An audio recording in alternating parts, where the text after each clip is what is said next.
after dominating the Bears in week 1, we all sat back here and said, oh, crap. Like, here we go again with another Packers legend at quarterback with Jordan Love. Yeah, but here coming all the Packers fans to support our podcast. Here were all the Packers. And, very generous of them, too. Yeah, very nice. We do support that. They're nice people. Most of our subs are Packer fans. Yeah, we like Packers fans. They're good people. I don't like the Packers. But now, 1-4 in their past 5 games. Jordan Love has regressed a little bit. It doesn't look so hot. Packers offense has been non-existent in the first half. Do you know how many points they scored the last 4 games in the first half combined? 10. 6. Oh my gosh. 6 points. Shut out against Denver. This Denver team was last in point, or it currently is still last in points per game allowed and last in yards per game. A good portion of that has to do with you guys, Zach, hanging like 1,000 yards and 100 points on them a few weeks ago. But still, in the first half this year, the Packers are averaging 5.2 points. Second half, they turn it on. They've been okay with 20.8. But this was supposed to be a get-right spot for them. After the loss to Las Vegas last week, this was supposed to be your opportunity. I'm sorry, 2 weeks ago with the bye week. This was supposed to be an opportunity to go and beat up on a Denver team who a lot of people think is one of the worst, if not the worst team in football. And for 3 quarters, you are non-existent. You don't see anything coming from this team. The defense is okay. They held them under 20 points, but a lot of inopportune big plays allowed for Denver. It's just taking too long for this Packer offense to get going in games, and they're making too many big mistakes. Most notably, one of the biggest mistakes of the game, and I'll throw it over to you, Ziggy. One of the biggest mistakes of the game, I thought, was on their opportunity to go for the game-winning drive. Elton Jenkins is called for a holding penalty, taking them out from where the ball would have been a little bit inside the 40. And all of a sudden, now you're looking at the 3rd and 20. Love throws another game-ending interception. And just like that, you're sitting here at 2-4 on the season and possibly looking for a new quarterback next year, depending on how the rest of this year goes. Ziggy, what were your takeaways from another Packers loss? I'm starting to worry quite a bit about this team because I just don't understand how with 2 weeks to prepare, you come out against the worst defense by far in the NFL and put up 0 points in the first half. Like, you're supposed to have, and I think LaFleur's good, but you're supposed to have this like offensive savant as your head coach, and he can't get a single scoring play against the worst defense in the NFL with 2 weeks to prepare. I mean, the rushing offense was okay, but that's against the Broncos. This doesn't count.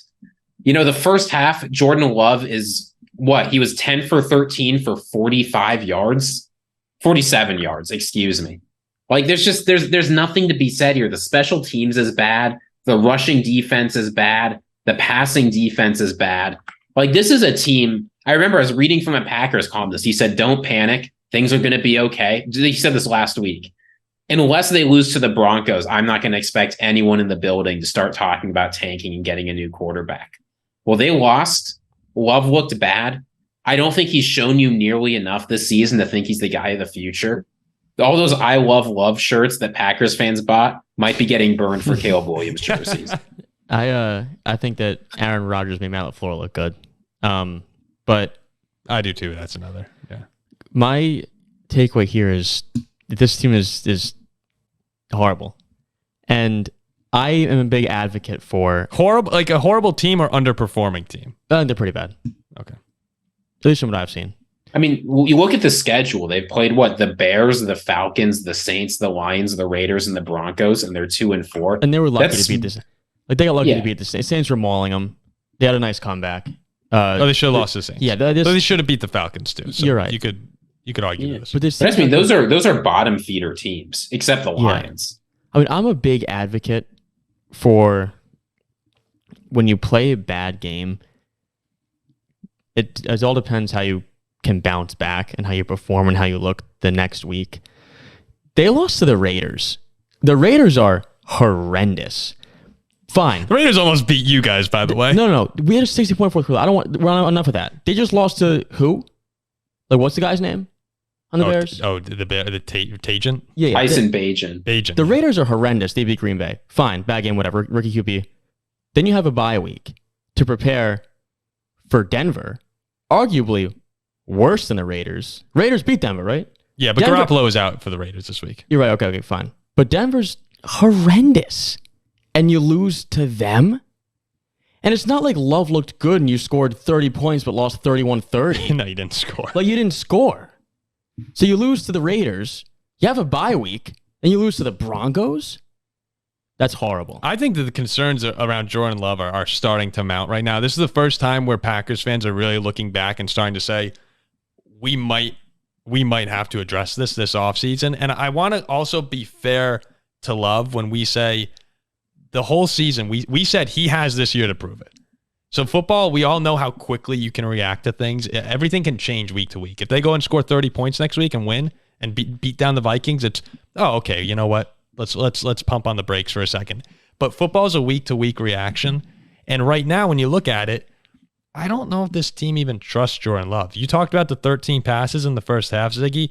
12 of the 13 passes were thrown within 5 yards or behind the line of scrimmage. Then, like, the play calls are right now for him to just dump it off. And then every once in a while, he'll go deep. And he's making poor reads there as well. So I'm not sure if LaFleur trusts him, if it's bad play call, or doesn't trust him, if it's bad play calling. There's no intermediate passing game for the Packers right now. And right now, everything's short. I tend to give coaches the benefit of the doubt in the sense that if we haven't seen otherwise from a player, if a coach isn't asking his player to do it, it means the player probably can't. Like, I'm confident LaFleur knows sort of what Jordan Love can do in the abstract. Here's the problem, right? What were we promised of Jordan Love? We were promised that all those years of training, all those years of mental acuity would sort of help him step in and be good at making decisions right away. You know, he'd make some rookie mistakes, but he'd be the kind of guy you could rely on to process the field and make mistakes.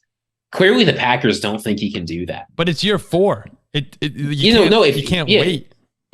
I mean, he's going in like, what are they going to do? Are they going to be going into his 5th season and just hoping that there's a revelation and suddenly he can read the field? No, I mean, at a certain point, I think they have to start looking into their options now and whether it makes sense to move on.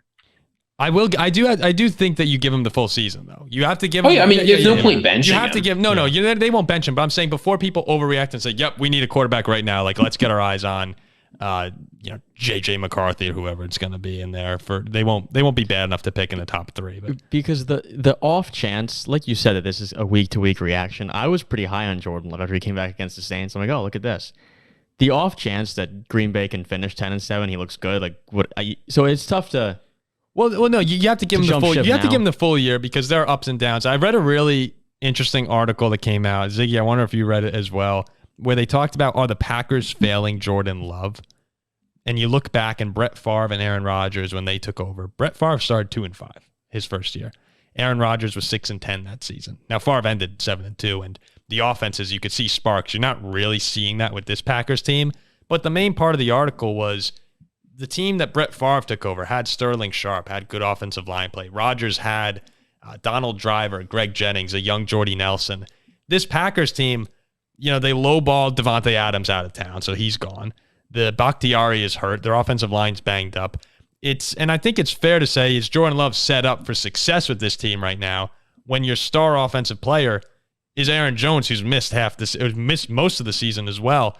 So when you're evaluating him, he's not playing well, but he doesn't have a lot around him either. When the other quarterbacks, and I know these are legends we're talking about, but they came into systems and teams that were built to be better for a younger quarterback. This is a team where we're so young, we're trying to bring them all up with the quarterback. So there are going to be mistakes all over the place, and it's just it's exaggerated for Love sometimes when he's playing with such young dudes. That's true, but what are his 2 biggest problems? Accuracy and decision. Oh yeah, no, and those are not the kinds of things that have to do with the players around him, right? I mean, we've seen it, right? You look at Patrick Mahomes and the Chiefs.